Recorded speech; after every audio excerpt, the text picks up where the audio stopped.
I was paralyzed in March 2004 when I was 22 years old. I was hiking in southern Utah when I jumped for what looked like a boulder that was close to me, but it was a mountaintop a lot farther away, and I accidentally jumped off a cliff. I fell about 45 feet. I broke my arms, my legs, my collarbone, and my neck in 4 places, and I was taken to the hospital where I was pronounced a quadriplegic, paralyzed from the chest down without the use of my hands. Getting used to my new paralyzed body was hard. My blood pressure was an issue, and I was lightheaded a lot of the time. I spent a lot of time doubled over in my wheelchair to keep from fainting. I did it so often that my mom put a butterfly pin down low on my wheelchair, but she didn't put it right side up, she put it upside down, so that when I got lightheaded and had to double over, it would be right side up to me.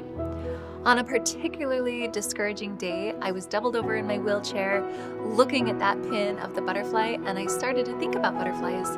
I mean, butterflies don't start out as butterflies, they start out as caterpillars, but then they change.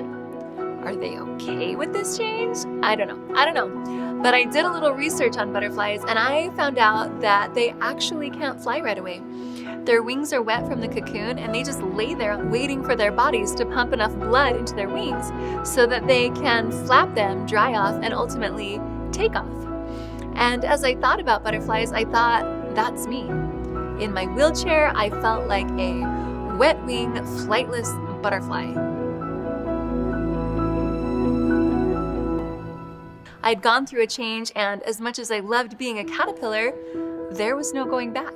And I'm not alone. Yes, I'm the one in a wheelchair, but everyone goes through changes that are paralyzing, even crippling. Even if the change doesn't affect their body at all, everybody knows what the ugly cry looks like, and everyone has times when they've been through an unwanted change, and everyone feels sometimes like a wet-winged butterfly, soaked in their own tears and wishing that things could go back to how they used to be.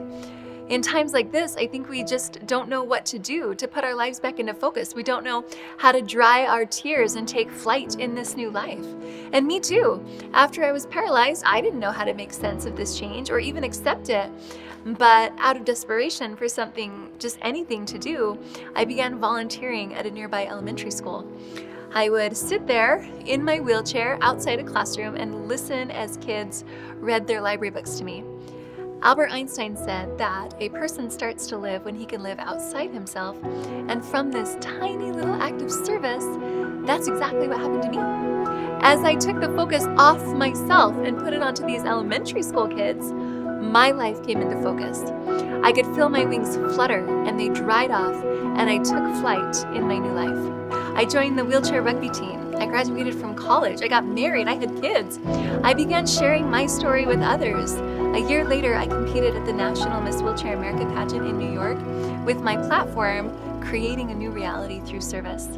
I had learned that new realities can actually be happy realities.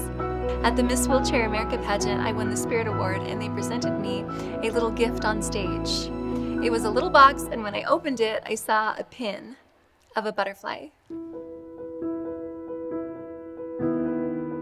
I think one of the most exciting things about choosing to dry off our wings as we serve others is the discovery that butterflies can reach heights that caterpillars can't go. And when we take flight in our new life, we discover that the person we become is worth changing for.